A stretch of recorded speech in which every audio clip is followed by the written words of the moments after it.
Por ejemplo, yo les he hecho una introducción entre lo que íbamos a ver en este periodo, que era un principio, las tres críticas básicas que le hace René Descartes a la filosofía de la Edad Media, que eso era muy sencillo, eso lo tienen que leer, digamos, no había una dificultad para comprender, que eso lo tenían que abordar ustedes, y eso está bueno que ustedes hagan un pequeño resumen de esas tres ideas, básicamente, ¿no? Eh, pero ahora, le había hecho algunas diferencias entre lo que es el racionalismo y el empirismo, que era lo que íbamos a tocar ahora, que íbamos a ver a René Descartes en el día de hoy y a Hume para la semana que viene, ¿sí? Les di un poquito más de este texto porque tiene cierta complejidad, ¿no? Más que la complejidad está en poder entenderlo, ¿no? Porque utiliza ciertas afirmaciones que por ahí no son de uso cotidiano y tenemos ciertas dificultades, pero por lo que me han mostrado ya en algunos chats entre ustedes, digamos, han logrado comprender la idea en general, ¿no? De qué parte René Descartes. Como ustedes saben muy bien, René Descartes lo tenemos que ubicar entre el periodo de 1596 al 1650. Eh, es un filósofo que critica básicamente todo lo que es la filosofía medieval por estas tres cuestiones, ¿sí? A este movimiento filosófico y teológico, que fue un movimiento que intentó usar la razón, ¿sí? En particular, ¿se acuerdan? La filosofía de Aristóteles para comprender, ¿sí? Todo esto que sobrevenía como lo sobrenatural. Y él, digamos, y no da muchas explicaciones, eran más afirmaciones y pocas explicaciones, y él estaba en contra de esta situación. Descartes, básicamente lo podemos decir que es un hombre de ciencia y es el que va a dar el puntapié inicial para lo que va a ser la ciencia moderna, ¿sí? Y también se lo plantea como el iniciador de la modernidad, ¿sí? Con esta conceptualización del hombre. Eh, el desarrollo de él, en principio, dice, bueno, ¿cómo arranca todo esto lo de él? Él arranca tratando de dilucidar problemas físicos que se le presentaban en ese momento, problemas de la física, problemas de la medicina, astronomía, la matemática.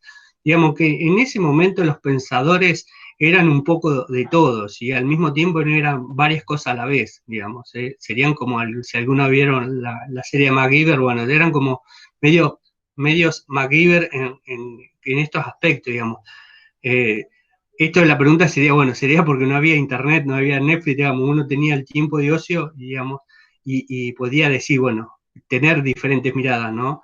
Porque una de las cuestiones para abordar estas situaciones es el tiempo, ¿no? El, tan, el tiempo que no tenemos, básicamente, en la actualidad. Hoy nos constituimos con otro modelo de hombre, ¿sí? O de ciudadano en este sentido, donde el tiempo es escaso, digamos.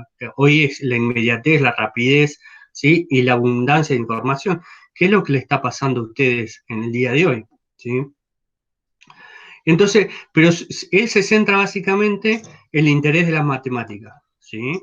Y lo que él busca es buscar un método.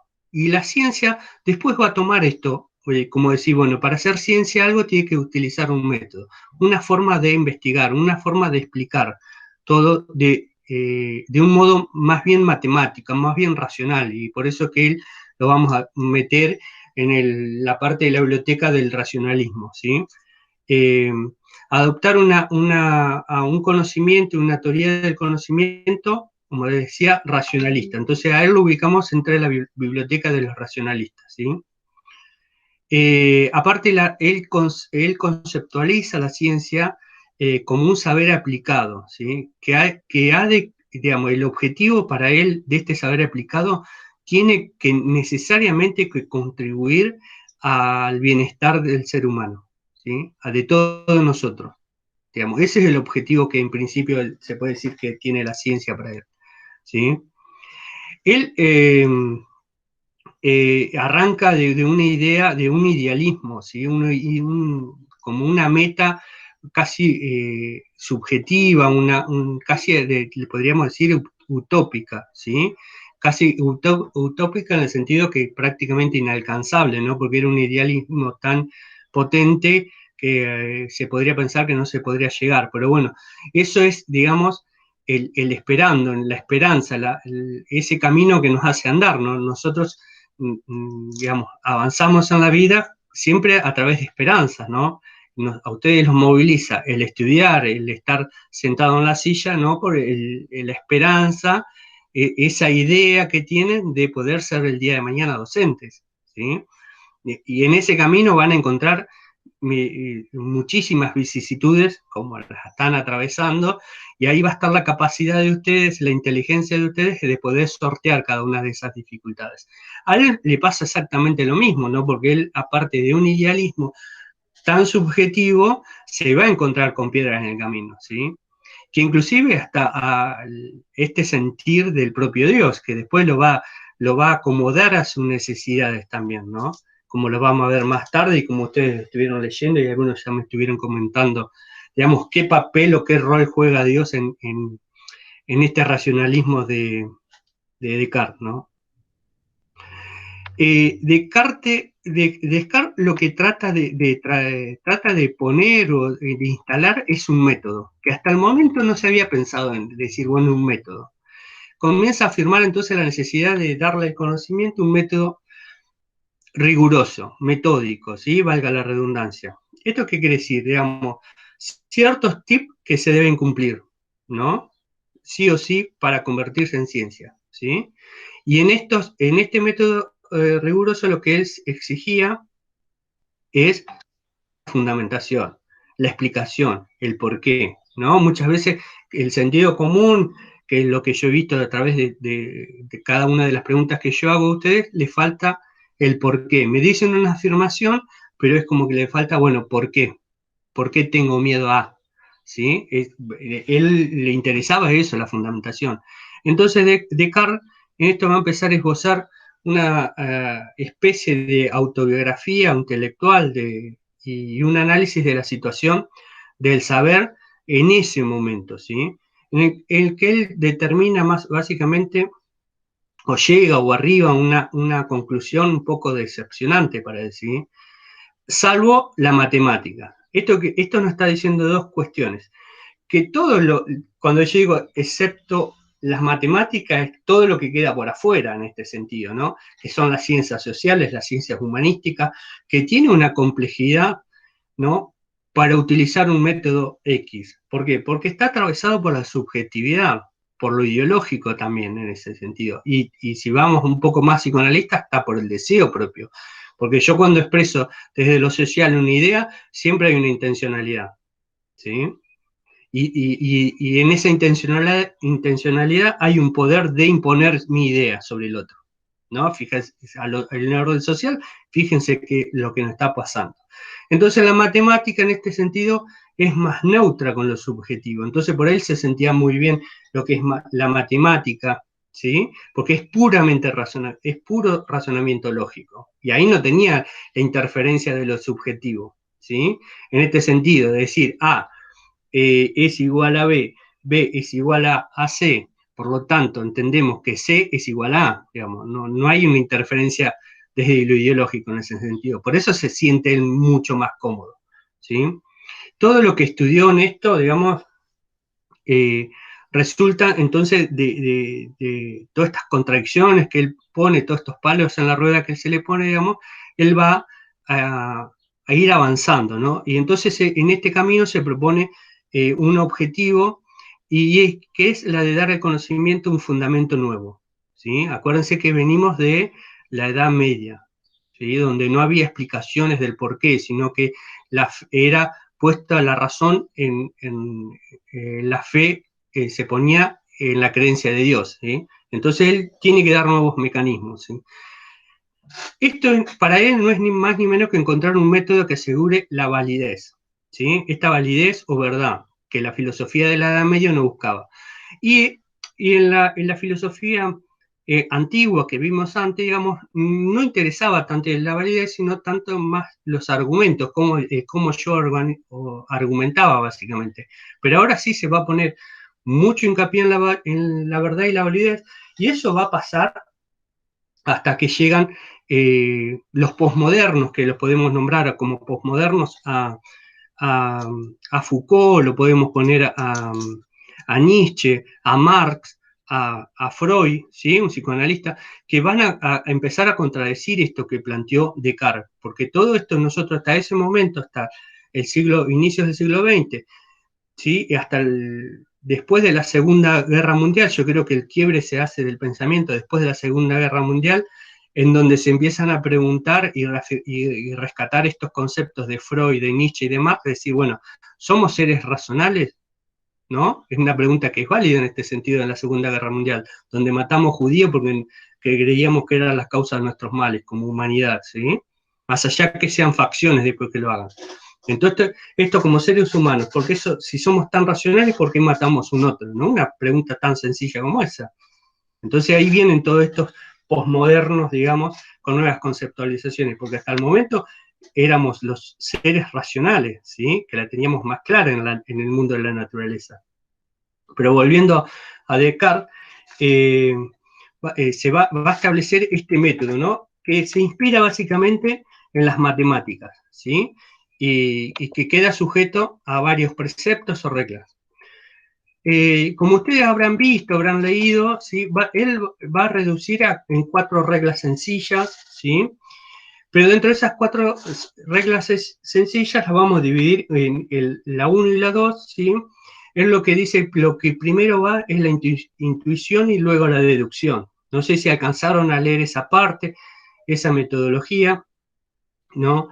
Y en esto que él plantea, primero va la intuición, dice, y luego la deducción.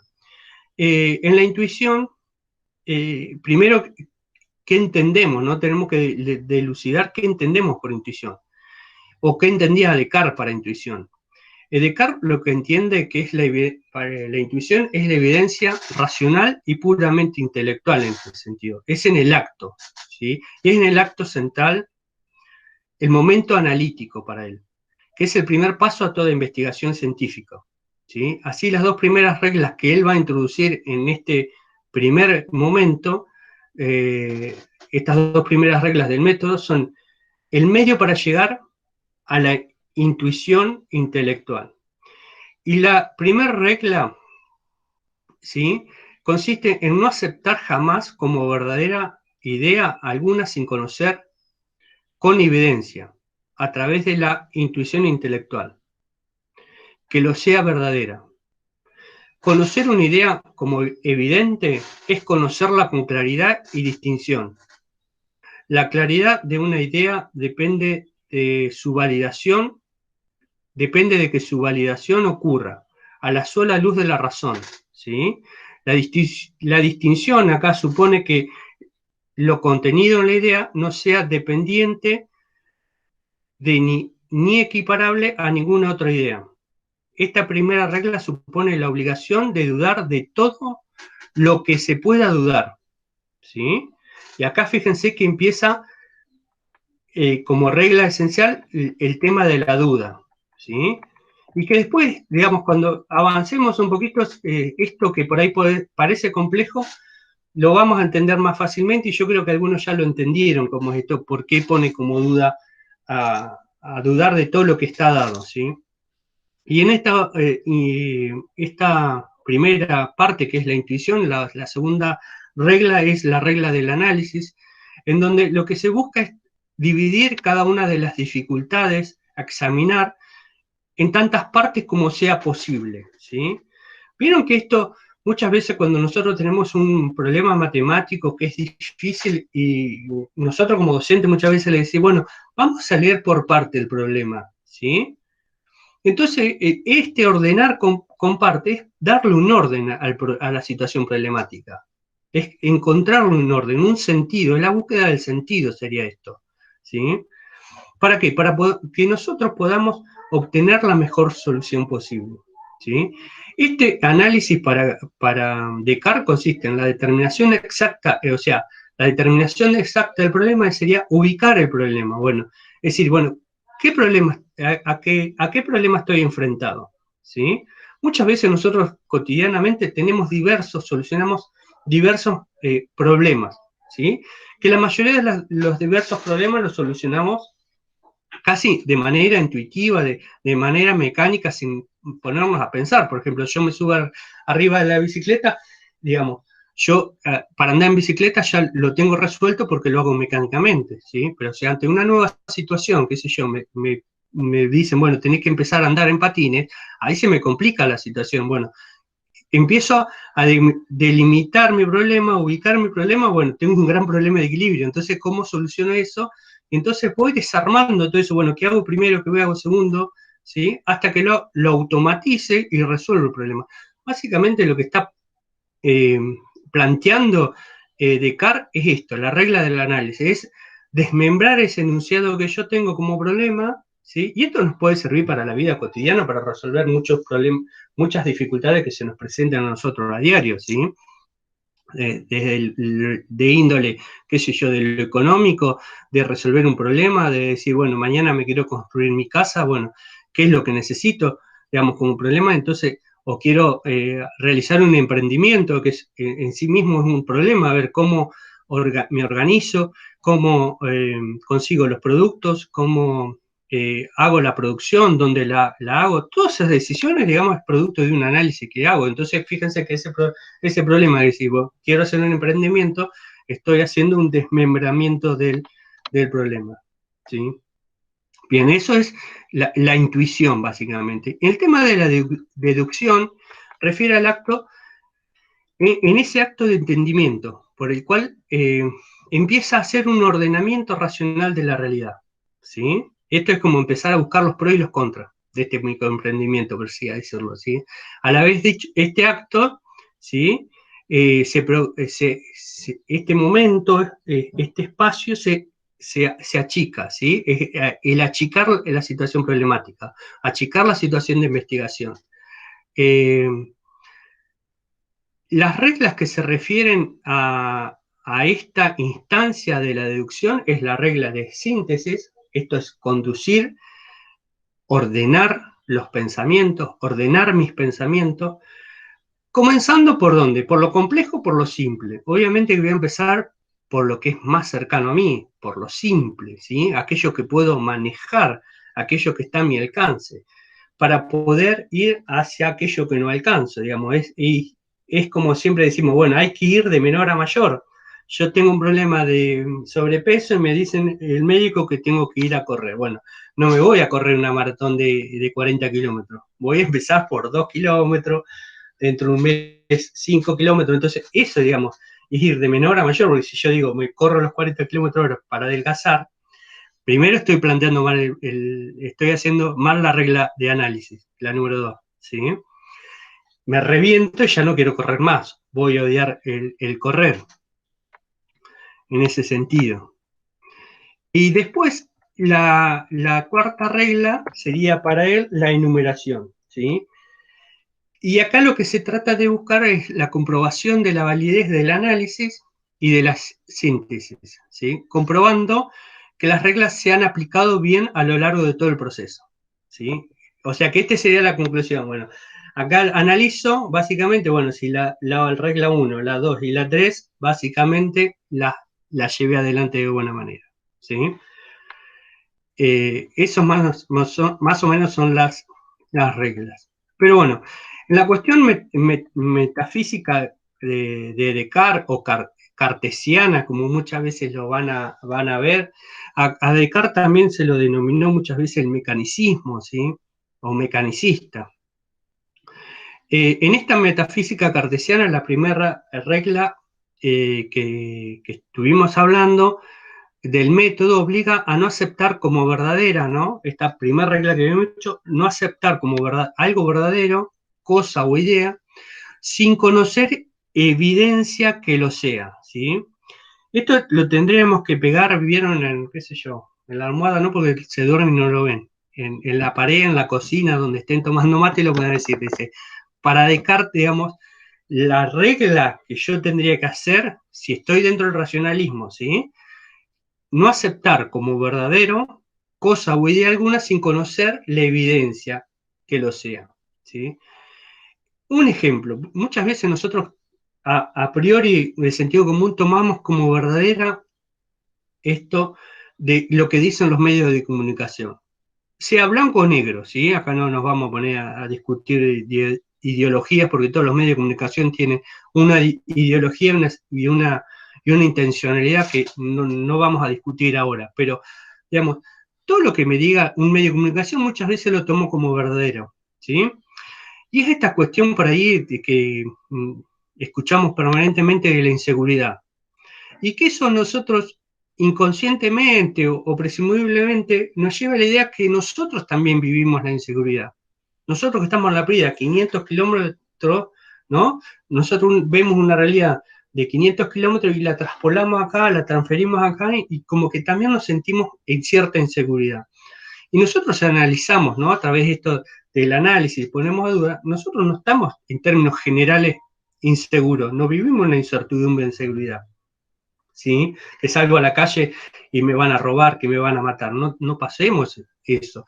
Nosotros dejamos la bicicleta y afuera, sin candados, sin nada, los autos están abiertos, muchas veces las casas están abiertas, no vivimos. Pero esa idea nosotros la traemos acá como algo que en este país no se puede vivir. Sí se puede vivir en ciertos lugares, hay que buscar el lugar donde... Pero es como poner eso, ¿no? Esto que la inseguridad se instala como algo general para todos, es ponerlo en duda, es decir, ¿es tan evidente para nosotros? No es tan evidente, ¿sí?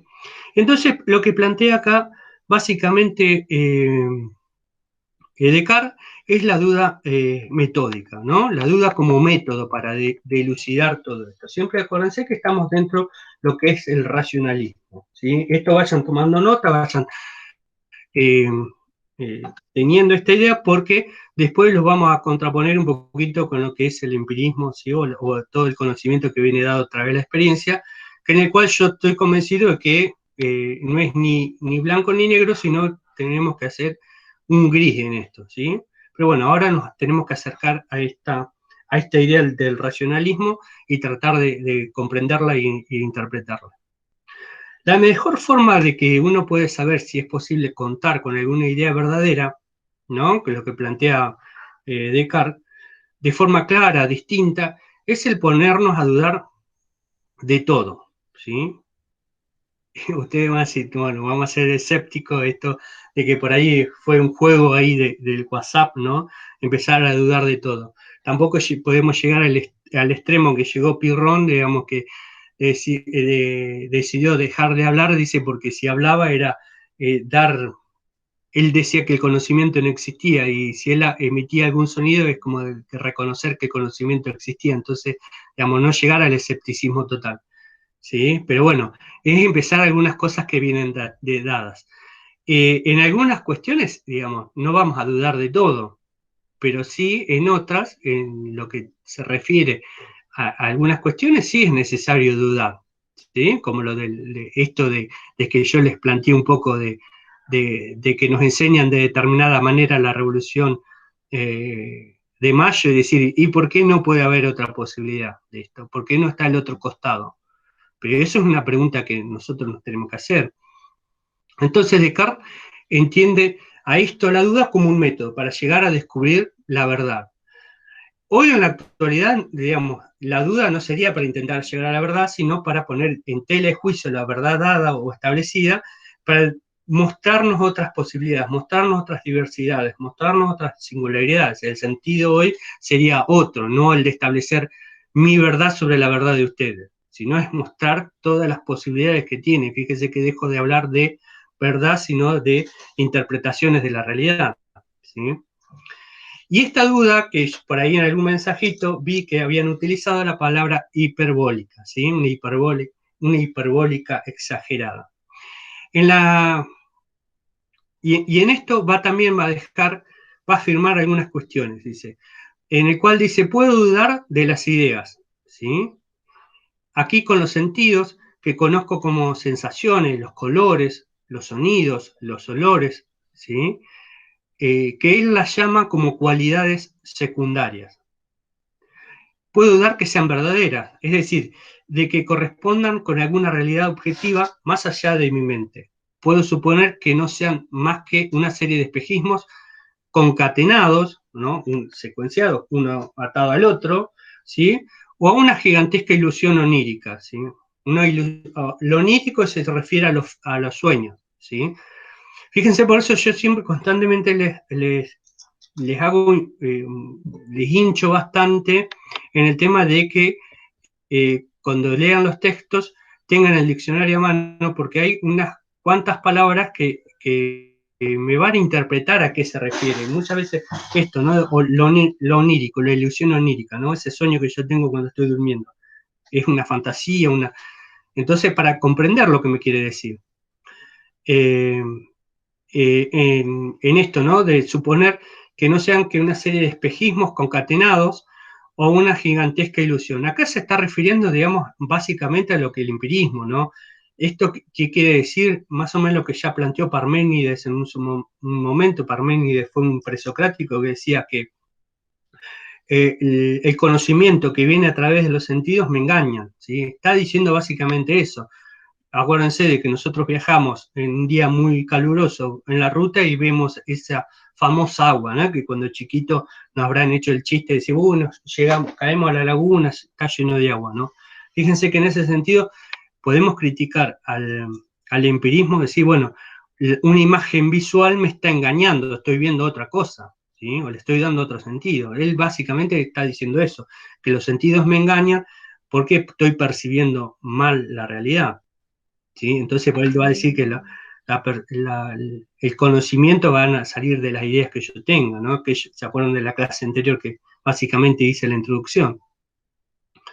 Pero y en segunda instancia, lo que es peor, puede dudar de ciertas propiedades, ¿sí? Que se perciben de los objetos, como la extensión, el movimiento, la cantidad, la duración. ¿Se acuerdan de eso, por ejemplo, de la Gestalt, esas figuras que percibimos a primera impresión? Podemos ver dos caras enfrentadas o un jarrón. Bueno, se refiere a eso, ¿sí?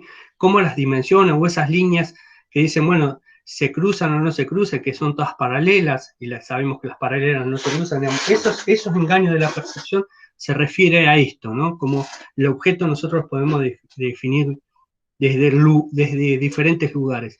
Y fíjense que también estas imágenes nuevas que estamos viendo ahora en Facebook, que tienen un cierto movimiento a medida que muevo el celular, ¿sí? Bueno, se refiere a esto, que muchas veces nosotros percibimos ciertos movimientos o ciertas cantidades que no son tales, ¿sí? Se refiere a eso. Entonces, de eso también tenemos cuidado. Fíjense que básicamente lo que nos está diciendo, todo lo que venga a través de los sentidos debemos dudar. Entonces, y acá es muy hábil en este sentido, voy a decir, bueno, todo lo que viene a través de los sentidos tenemos que dudar, bueno, lo que no podemos dudar son de las ideas, y que ahí va a arribar a decir, bueno, pienso de algo que no puedo dudar, es que pienso. Fíjense cómo toda la argumentación lo va arribando a que nosotros encontremos el significado en ese sentido. ¿Sí? Es como que tampoco Descartes muy hábilmente digamos, nos acorrala, nos mete en un corral, en un embudo, y que nos lleva llevando a esa idea de decir, bueno, el racionalismo es lo que vale. ¿Sí? Bien. Y, digamos, por ahí lo que quedó como lo hiperbólico, que alguna... y lo hiperbólico, si no lo entendieron, digamos, es una exageración extrema, ¿no? Es un enunciado retórico extremo, como esto, dudar de todo, ¿sí? Por eso yo le digo, no es que nosotros vamos a dudar de todo lo que nos está pasando, ¿sí? Si estoy despierto hoy, ¿sí? Pues en algún momento él plantea esto, bueno, no estaré soñando que estoy dando una clase de filosofía de manera virtual con ustedes presentes? ¿No será todo un sueño esto? ¿Sí? Eso es la duda máxima, es decir, bueno, no estaré dudando de eso, digamos, esa es una hipótesis hiperbólica, la exageración máxima, es decir, a ver, en el sentido común decir, no seas tan nabo, digamos, estamos acá en una charla, estamos encontramos, pero bueno, pero esto de la filosofía, de romper con el sentido común, él propone esta hiperbólica para, como yo le decía, llevarnos en ese camino. Y va a terminar con esto que es el cogito. el cogito, ¿no? Que significaría el cogito yo pienso, ¿sí? Es una palabra de origen latín, ¿sí? En el cual significa pienso. Nosotros la interpretamos el cogito como yo pienso, ¿sí? Y después va a terminando diciendo ergo sum, ¿sí? Pienso, existo, ¿sí? Básicamente eso. Fíjense que eso nos va llevando para ese camino y fíjense que ahora es más comprensible esto, lo que está diciendo. En esta primera meditación que él hace, la verdad de toda idea ha sido puesta en cuarentena, ha sido puesta en aislamiento, ha sido puesta en duda, ¿sí? Utilizando, modernizándonos y adecuando a la situación de hoy. Pero para él hay una idea, ¿sí? De la cual esa idea no se puede dudar, ¿sí? La idea que es la que hay un sujeto pensante, un yo que piensa, un yo que medita acerca de la verdad de sus pensamientos, ¿sí?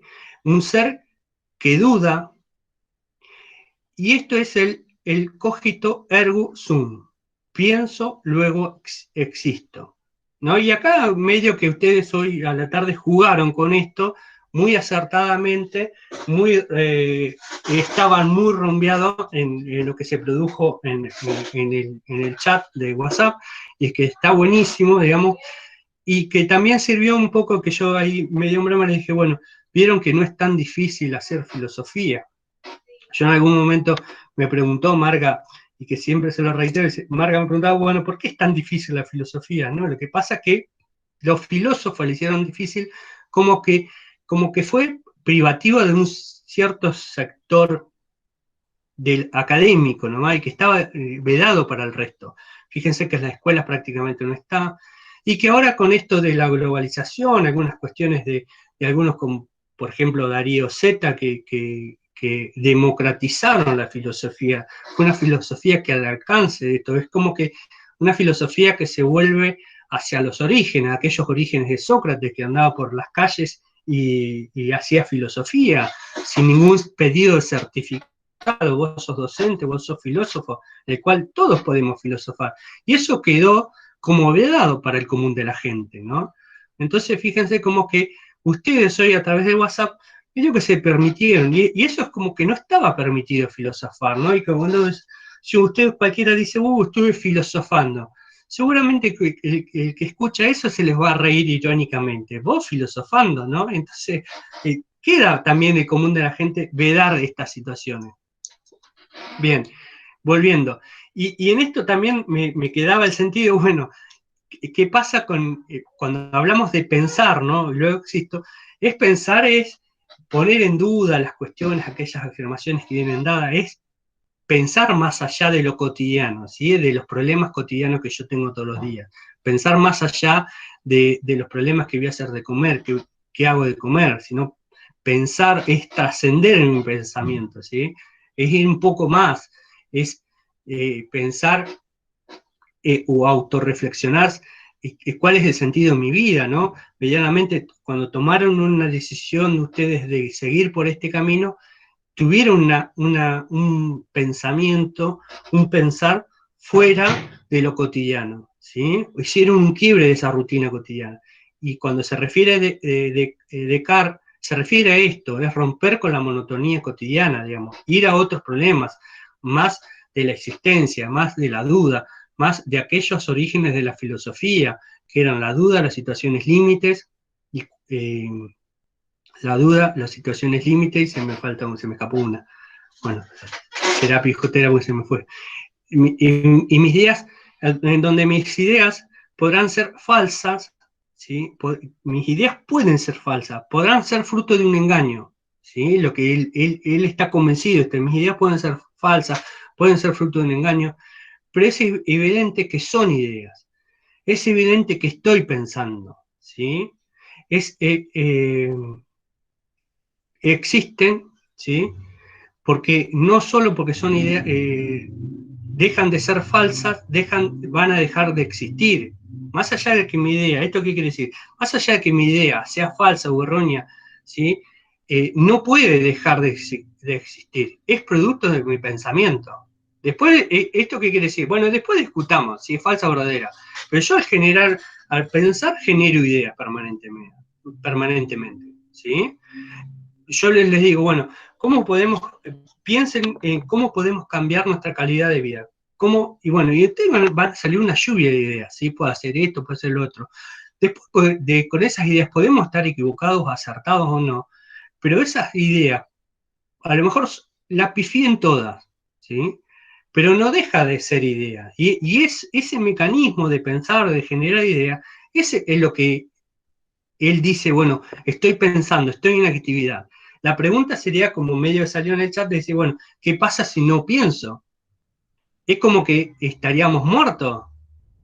¿Vivimos? No vivimos, porque muchas veces nosotros en este camino, en esta rutina, dejamos de pensar, ¿sí? No pensamos analíticamente, sintéticamente, esto que ponía las 4 reglas, ¿sí? Obviamente que no todo el tiempo vamos a estar pensando analíticamente, sintéticamente, ¿sí? Haciendo balances de lo que vamos a hacer, ¿sí? Pero sí tiene que haber momentos para poder cambiar nuestras cuestiones, ¿sí? Y en esto está bueno decir, bueno, pienso en la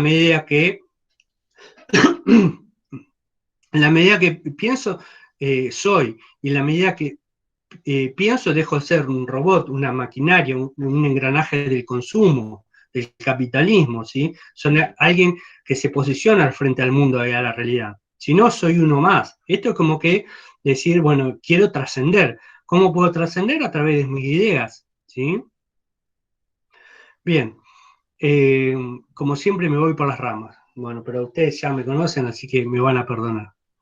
Entonces, estas ideas que sean falsas no dejan de existir como tales. Y como esas ideas existen, existo yo también porque las pienso. Y acá empieza a poner el tema del genio maligno.